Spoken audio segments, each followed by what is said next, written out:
Assalamualaikum warahmatullahi wabarakatuh. Tuan-tuan dan puan-puan, baru-baru ini Ustaz Muhaizat dalam salah satu kuliahnya menerangkan bahawa para ulama dahulunya apabila mereka kebuntuan untuk mencari jawapan ataupun hukum bagi sesuatu isu yang baru timbul, ulama tersebut akan menyingkap langsir dan bertanya terus kepada Rasulullah sallallahu alaihi wasallam. Demikian juga apabila ahli fatwa bermesyuarat untuk mencari solusi bagi sesuatu isu yang baru timbul namun tidak ditemui jawapannya, maka diselaknya langsir dan ditanya terus kepada Rasulullah sallallahu alaihi wasallam.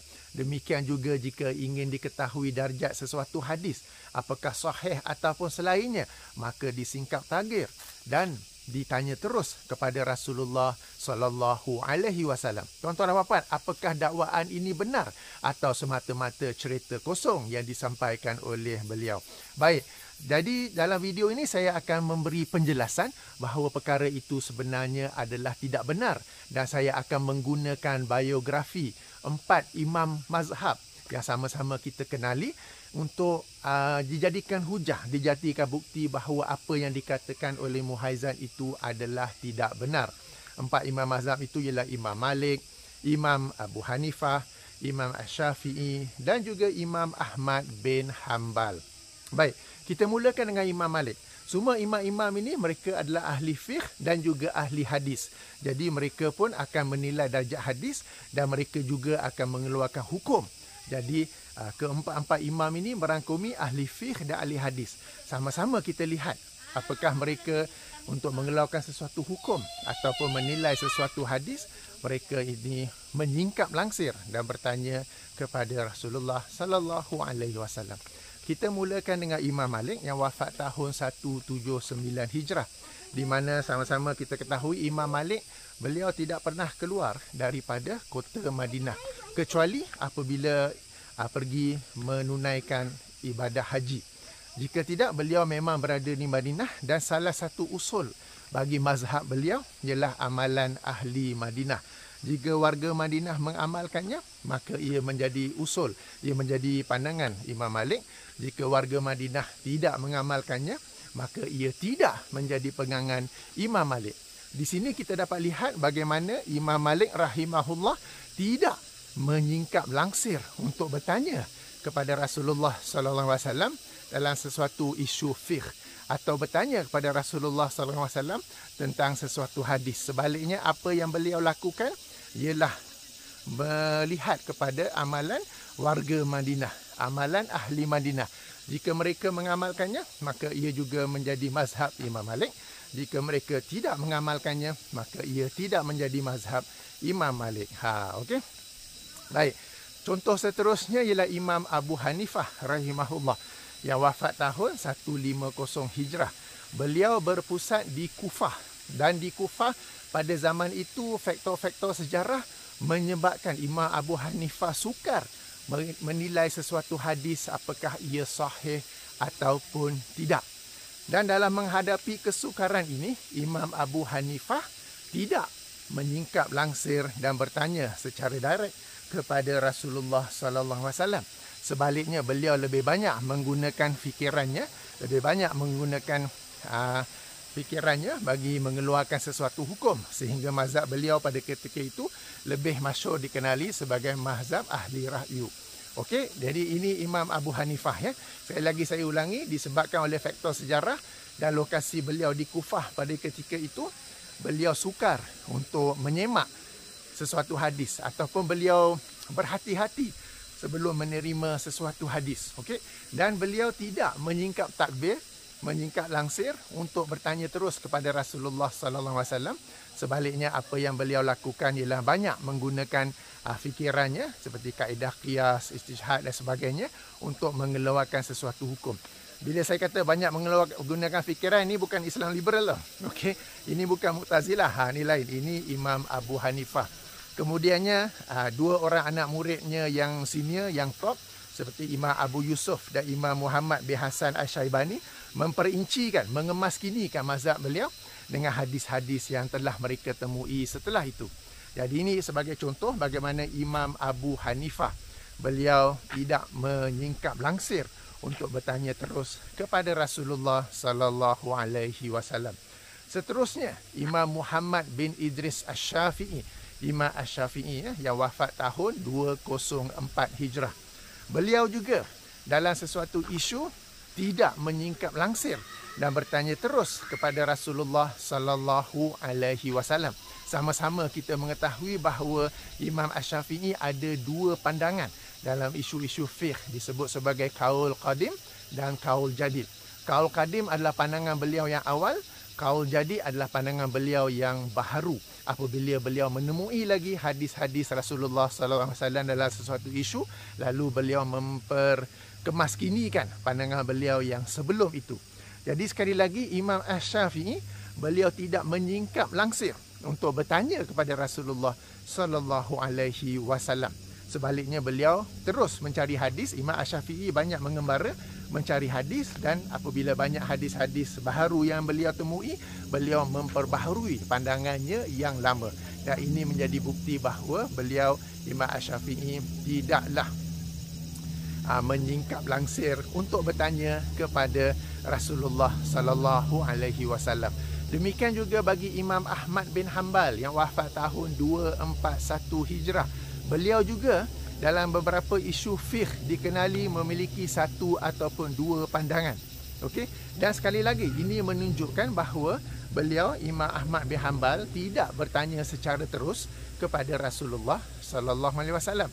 Kerana jika Imam Ahmad, Imam Asy-Syafi'i bertanya terus kepada Rasulullah sallallahu alaihi wasallam dalam suatu isu, tak perlulah mereka memiliki dua pandangan yang berbeza. Okey, dan Imam Ahmad juga adalah seorang ahli hadis yang menghimpun hadis-hadis yang banyak, lebih kurang 30,000 hadis dalam kitabnya yang masyhur, Musnad Ahmad, ya. Dan beliau menggunakan ilmu sanad, ilmu rijal untuk mengeluarkan, untuk menghimpunkan hadis-hadis tersebut dalam kitab musnadnya. Beliau tidak menggunakan ilmu singkap langsir untuk menghimpun hadis-hadis beliau. Beliau, kalau kita baca Musnad Ahmad, semua dengan sanad yang penuh. Tidak ada, okey, aku singkap langsir dan mendapat hadis ini sekian. Tidak ada yang seperti itu, ya. Jadi tuan-tuan dan puan-puan, berdasarkan fakta-fakta ini daripada 4 imam mazhab yang masyhur ini, sama-sama kita ketahui bahawa mereka tidaklah menyingkap takbir, menyingkap langsir untuk bertanya terus kepada Rasulullah sallallahu alaihi wasallam, baik dalam menilai darjat hadis maupun dalam mengeluarkan hukum dalam sesuatu isu. Contoh yang lain pula, jika benar para ulama ini menyingkat takbir untuk ataupun menyingkat langsir untuk sesuatu isu, sudah tentu di kalangan mereka tidak ada perbezaan pandangan, tidak ada khilaf. Tak adalah satu pandangan kata apabila bersentuhan antara lelaki dan wanita membatalkan wuduk, satu lagi pandangan kata tidak batal wuduk. Tidak belah berlaku begitu, kan, sebab masing-masing menyingkap langsir dan bertanya terus kepada Rasulullah sallallahu alaihi wasallam. Demikian juga dalam isu khilaf yang lain, sebagai contoh. Okey, sebagai contoh yang masyhur, doa kunut, kan. Tak adalah ada pandangan-pandangan yang berbeza jika masing-masing, kan, bedah berlaku khilaf. Jadi mereka pun mana satu betul, yang mana satu betul. Jadi mereka pun akan menyingkap langsir dan bertanya terus kepada Rasulullah sallallahu alaihi wasallam dan akan menemui satu jawapan. Bukannya ada khilaf, ada 2-3 jawapan. Jadi ini sendiri menjadi satu lagi bukti bahawa para imam, para ulama dahulunya tidak menyingkap langsir dan bertanya terus kepada Rasulullah sallallahu alaihi wasallam.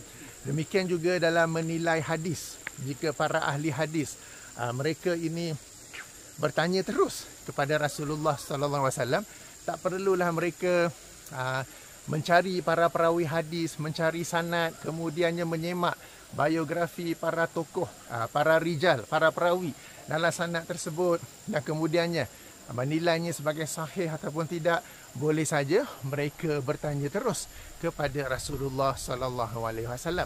Dan hendaklah kita ingat bahawa tokoh-tokoh ini, Imam Malik, Imam Abu Hanifah, Imam Asy-Syafi'i, Imam Ahmad, Imam Al-Bukhari, Imam Muslim, Abu Daud dan sebagainya, mereka adalah orang-orang yang ikhlas, orang-orang yang bertakwa, orang-orang yang muqarrabin, yang sentiasa hampir dengan Allah.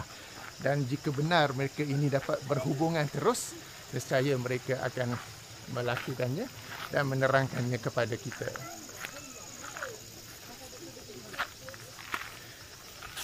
Jadi demikianlah kalau kita mengkaji sejarah, biografi para tokoh, para ulama yang besar-besar yang masyhur, terdapat bukti yang jelas bahawa mereka itu tidaklah menyingkap langsir dan bertanya kepada Rasulullah sallallahu alaihi wasallam. Jadi di sini kita timbul soalan yang dimasukkan oleh Muhaizat sebagai para ulama dahulu tu, siapakah ulama tersebut? Apakah para imam yang kita sama-sama kenali, yang sama-sama kita rajinkan rujukan, ataupun siapa agaknya, ya? Okey. Baik, seterusnya Muhaizat juga berkata, perkara ini siapa nak percaya boleh, siapa tak nak percaya tak apa. Bukanlah nak masuk neraka, okey? Dan beliau memberi permisalan seperti orang yang makan aiskrim. Dia kata aiskrim ni sedap. Siapa percaya silakan, siapa tak percaya tak apa. Asalkan dia makan aiskrim dan dia rasa sedap itu.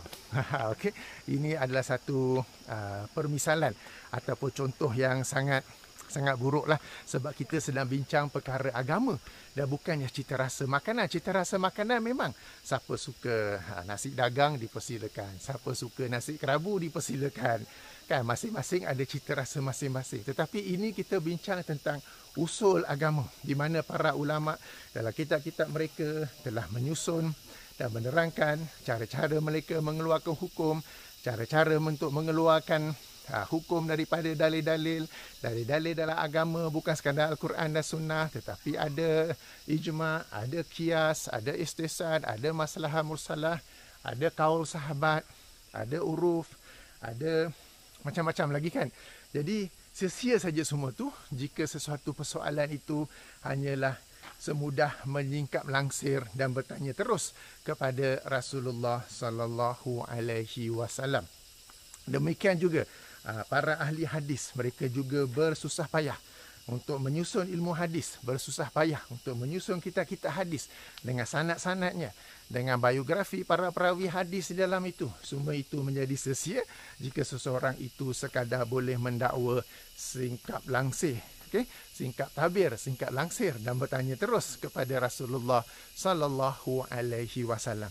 Dan ini sebenarnya, tuan-tuan, pandangan ini ia boleh membawa kepada satu mudarat yang lain, di mana seseorang itu akan mengeluarkan pandangan diri sendiri, akan menyampaikan hadisnya yang tersendiri, lalu orang pun bertanya, hadis itu sahih ke?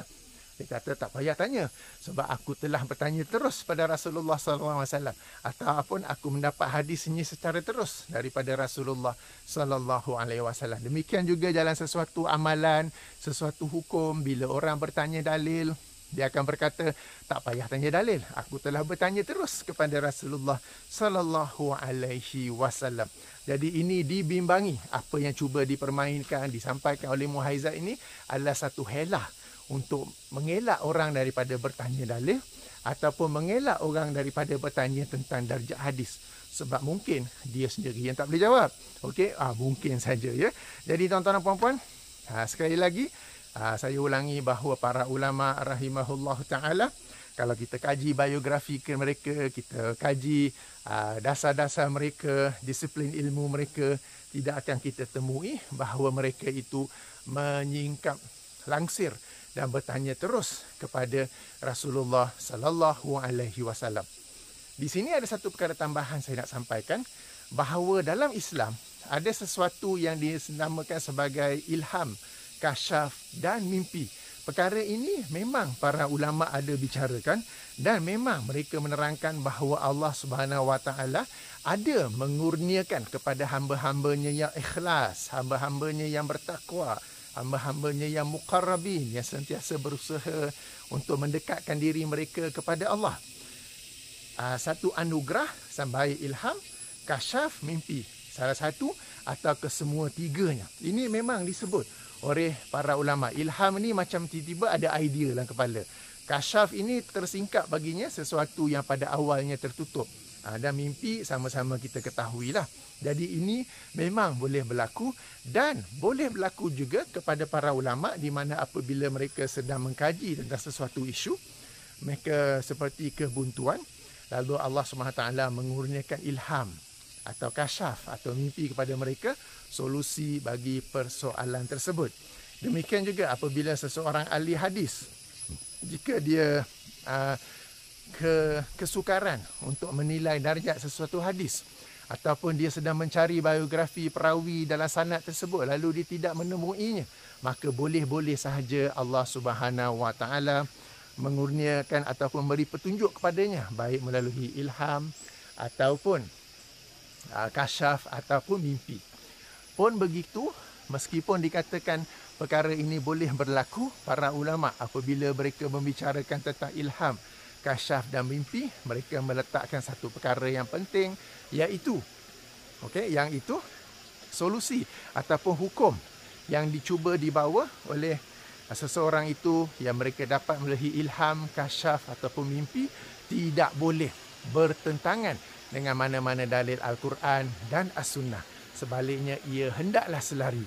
Sebagai contoh, jika seseorang itu dia tidak tahu tentang zikir-zikir selepas solat, tidak boleh dia mendakwa saya telah mendapat mimpi ataupun telah disingkapkan kepada saya bahawa zikir-zikir selepas solat adalah sekian. Padahal Rasulullah SAW dalam hadis-hadisnya yang sahih telah pun mengajar umat Islam tentang zikir-zikir tersebut, baik melalui pengamalan baginda sendiri ataupun melalui tunjuk ajar baginda kepada para sahabat. Jadi ilham, kasyaf dan mimpi adalah sesuatu yang boleh berlaku kepada hamba-hamba pilihan Allah.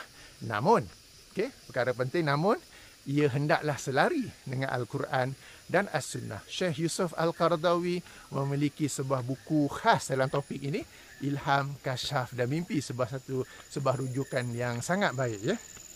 Okey, seterusnya dalam video yang sama, 10 minit je. Okey, 10 minit saja Muhaizat sampaikan. Muhaizat juga menerangkan tentang orang-orang yang nak mengajak, ustaz-ustaz yang nak mengajak orang kepada sunnah ni, mereka membacakan hadis sekali dengan rujukan hadis, nombor hadis, perawinya, darjatnya. Lalu Muhaizat bertanya, saya pun cukup hairan dengan soalan ini. Apakah ini merupakan sunnah Rasulullah? Apakah Rasulullah SAW apabila menjadi sunnah Rasulullah SAW untuk membacakan hadis, menyampaikan hadis dengan cara sedemikian? Tuan-tuan dan puan-puan, bila saya membuat video react macam ni, kita cuba elak daripada perkataan-perkataan yang tak baik, seperti bodoh. Tapi dalam kes ini saya tak dapat elak untuk berkata bodoh. Sebabnya tuan-tuan, apa beza antara sunnah dengan hadis? Okey, sunnah ialah amalan, percakapan, persetujuan Rasulullah SAW dalam syariat agama. Hadis pula adalah satu ilmu yang menyampaikan umat Islam terkemudian kepada sunnah Rasulullah sallallahu alaihi wasallam. Saya bagi contoh. Okey, sebelum ini saya membuat video tentang keutamaan melaungkan azan meskipun secara seorangan. Dalam video itu saya sampaikan sebuah hadis riwayat Imam Al-Bukhari. Saya bacakan nombor hadis, baik nombor yang saya bagi dua rujukan daripada seorang tabi'in, bahawa Abu Sa'id Al-Khudri menerangkan bahawa, bercakap pada seorang tabi'in yang mengembala kambing dan suka pada suasana lembah. Lalu Abu Sa'id berkata yang jika kamu mengembala kambing dan berada di lembah, maka hendaklah melaungkan azan apabila masuknya waktu solat, dan tinggikanlah suara, kuatkanlah suara untuk melaungkan azan, kerana tidaklah azan itu didengar oleh jin, manusia dan apa jua, melainkan semua itu akan menjadi saksi baginya di hari akhirat kelak. Kemudian Abu Sa'id Al-Khudri berkata, aku mendengar perkara ini daripada Rasulullah sallallahu alaihi wasallam. Itu hadis. Sunnahnya apa? Sunnahnya ialah apabila masuk waktu solat, katakan tengah-tengah hari ini masuk waktu zuhur, kita melaungkan azan. Sunnahnya bukanlah apabila katakan sekarang ni masuk waktu zuhur, saya pun berdiri tegak menurut hadis sahih Bukhari nombor sekian-sekian daripada Abu Sa'id Al-Khudri, hendaklah melaungkan azan, kerana tidaklah azan itu dilaungkan lalu didengar oleh manusia, jin dan apa jua yang lain, melainkan semua itu menjadi saksi baginya di hari akhirat. Allahu Akbar, Allahu Akbar. Bukan gitu maksudnya. Lalu sebab Muhaizat dalam video tu dia cuba nak memperbodohkan orang-orang yang mengajak umat Islam untuk mengikuti sunnah. Lalu dia macam, saya tak tahu dia tak faham ke dia buat-buat tak faham apa beza antara sunnah dan juga hadis. Okey, jadi saya ulangi, hadis itu adalah alat untuk menyampaikan kita kepada sunnah Rasulullah sallallahu alaihi wasallam. Ia semudah itu saja ya tuan-tuan dan puan-puan. Baik, poin terakhir yang juga dikemukakan oleh Muhaizat ialah kononnya orang-orang ini terbahagi kepada dua. Satu orang yang bijak dan seorang lagi orang yang jahil. Orang yang bijak ini apabila membaca kitab, apabila mendengar para ulama berbicara, walaupun tak sebut hadis. Okay, tak sebut hadis, tapi disebabkan dia orang yang alim, seorang yang bijak, seorang yang berilmu, dia segera dapat mengetahui bahawa itu adalah hadis Rasulullah sallallahu alaihi wasallam. Jadi sebab tu dalam menyampaikan hadis, para ulama baik menyampaikan secara lisan ataupun dalam kitab-kitab, mereka tidak menyebut darjat hadis, tidak menyebut nombor hadis, tetapi sekadar menyampaikan sahaja. Adapun orang-orang yang jahil, dia kata yang jahil ya, dia kata mereka tu sampaikan hadis pun tak ada beza, bukannya mereka faham pun. Kita tertanya-tanya siapa yang jahil sebenarnya kan. Jadi tuan-tuan dan puan-puan, antara darjat orang alim dan orang jahil ada darjat di pertengahan, iaitu orang-orang yang ingin iktibar, orang-orang yang ingin mengikuti dalil. Mereka memang bukan orang yang alim seperti para ulama, tetapi mereka bukanlah orang-orang yang jahil. Sebaliknya mereka berada di pertengahan, mereka suka mendengar dalil. Kenapa? Sebab mereka mencintai Al-Quran dan mereka ingin mendengar ayat Quran dibacakan sebagai dalil bagi sesuatu akidah, ibadah, hukum, akhlak dan sebagainya. Demikian juga mereka adalah orang-orang yang mencintai Rasulullah sallallahu alaihi wasallam, dan antara bukti mereka mencintai Rasulullah dan mereka suka mendengar hadis-hadis Rasulullah sallallahu alaihi wasallam. Dan apabila mereka mendengar ayat Quran, apabila mereka mendengar hadis bagi sesuatu isu berkaitan akidah, ibadah, hukum, akhlak, fiqh hati dan sebagainya, ia menyebabkan mereka ini lebih rasa seronok untuk mengamalkannya, lebih rasa seronok untuk meyakini perkara itu. Jadi ini adalah satu perkara yang menyebabkan, yang saya hairan, takkan Muslim Muhaizat ni tak tahu kan. Jadi dia anggap orang-orang ni jahil sampai tak payahlah nak sampaikan dalil. Bukanlah semudah begitu. Okey, jadi ada orang-orang yang kita kata bukanlah jahil, mereka ini suka mendengar ayat-ayat Quran, suka mendengar hadis-hadis Rasulullah sallallahu alaihi wasallam, suka dengar kalam para ulama ketika mentafsirkan, ketika mensyarahkan ayat Quran dan hadis tersebut. Dan mereka ini yang kita sebut sebagai golongan yang ittiba', ittiba', mengikuti. Mereka mengikuti dalil. Mereka memang tidak mampu untuk mengkaji secara direct Sahih Bukhari, Sunnah Abu Daud, Musnad Ahmad, tetapi mereka suka mendengar hadis-hadis. Dan mereka juga membaca Al-Quran, tadabbur Al-Quran, tetapi mereka suka mendengar bagaimana sesuatu ayat itu dapat dijadikan sumber hukum dalam sesuatu isu, baik akidah, ibadah, fiqh, hukum dan apa-apa yang lain. Jadi inilah yang kita mahu dalam rangka menerangkan kepada umat Islam ya. Jadi di sini itulah yang saya terfikir. Muhaizat ni sebenarnya dia nak membodohkan umat ke dia nak memandaikan umat? Kan? Kalau dia nak memandaikan umat, dia tak akan sampaikan seperti apa yang dia sampaikan dalam kuliahnya itu. Melainkan dia memang nak membodohkan umat supaya umat ini jadi bodoh lah. Okey. Baik, tak boleh sebut kerana bodoh kan bila buat video tak elok. Okey, jadi saya berhenti di situ saja. Jadi tuan-tuan dan puan-puan, moga-moga Allah membimbing kita kepada para ulama, para ustaz, para ustazah yang amanah, yang jujur, yang niat mereka memang hendak memandaikan umat, memang hendak mencerdikkan umat, memang hendak membijaksanakan umat, memang ingin umat ini mendengar ayat-ayat Quran, supaya umat mendengar hadis-hadis Rasulullah sallallahu alaihi wasallam, mendengar kalam ulama ketika menafsirkan ayat tersebut, ketika mensyarahkan ayat tersebut ya. Bukan sekadar dikatakan jahil lalu tak payah disampaikan dalil kerana ia tidak bermanfaat kepada orang-orang awam yang jahil itu. Jika betul pun jahil, maka hendaklah para ustaz tersebut memainkan peranan untuk memandaikan umat Islam, bukan membiarkan mereka dalam keadaan jahil saja lalu jadikan alasan tak payah disampaikan dalilnya, tak payah disampaikan hujahnya.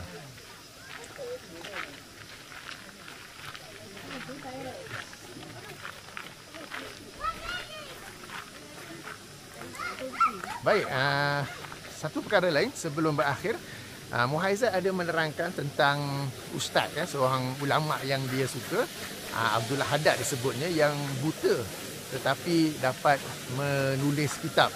Perkara itu sebenarnya bukanlah satu yang kehairanan, sebab para ulama dulu bukan seorang tu saja yang buta, tetapi ada juga lain-lain yang buta. Bagaimana mereka menulis kitab? Caranya ialah diktat ataupun imla. Mereka bacakan sahaja dan anak murid yang tulis. Itu caranya. Salah seorang ulama yang juga buta sejak dari kecil ialah Syekh Abdul Aziz bin Baz, bekas mufti Saudi Arabia yang lalu. Beliau buta sejak kecil kerana demam panas yang sangat serius sehingga buta kedua-dua matanya. Lalu bagaimana beliau belajar? Beliau menghadiri majlis-majlis ilmu, majlis-majlis hadis, tafsir apa semuanya. Tetapi beliau, bila orang tu Allah tarik pandangannya, Allah mengurniakan kepadanya sebagai ganti daya pendengaran yang sangat tajam, lagi daya hafalan melalui pendengaran yang sangat bagus. Lalu apa yang dia dengar, dia dapat hafal dan ingat dengan baik. Okey, dan dari situlah beliau banyak menghadiri kuliah-kuliah, banyak mendengar sehingga akhirnya dapat menjadi seorang mufti. Dan beliau juga ada menulis kitab-kitab, tetapi bukan menulis sendiri sebab beliau seorang yang buta, tetapi beliau diktat ataupun imla. Sebahagian lagi adalah daripada kuliah-kuliah agamanya.